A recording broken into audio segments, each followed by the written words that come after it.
A New York man is alive tonight thanks to the selfless efforts of a police officer. The Pinpoint News Tracker takes you to Blue Shutters Beach now in Charlestown.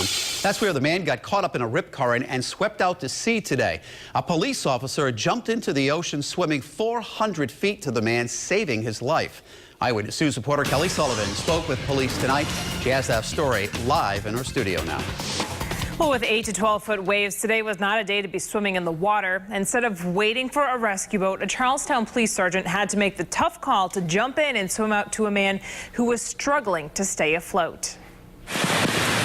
Between the rain, winds, and rip currents, it was definitely a bad day to be out in the water.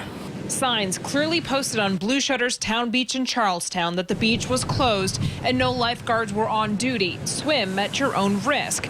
A 55-year-old man visiting from New York went out with his boogie board and took that risk. Around 2:30 Wednesday afternoon, police got a 911 call from the man's wife. Caught in a rip current about 400 feet out and struggling, he needed help quick.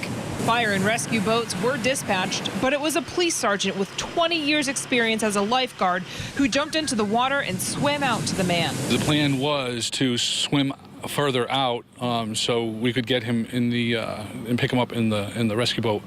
However, the victim was too exhausted to stay out in the water any longer, and the sergeant made the decision he would take his chances by bringing him in to shore where other rescuers were waiting. Not only does the man have the sergeant and rescue crews to thank for bringing him to safety, but also the boogie board that helped keep him afloat. He probably would have drowned if he didn't have it. On a day when the beach is closed, rescue crews urge people to use some common sense so everyone can stay safe. You know, unfortunately, in these types of situations, he not only places himself at risk, but he places all the rescuers that respond to these calls at risk too. Now, the man refused medical treatment and will not be charged with anything. Now, because of the high surf, the rescue boat had to be docked in Point Judith and will return to Charlestown when the water calms.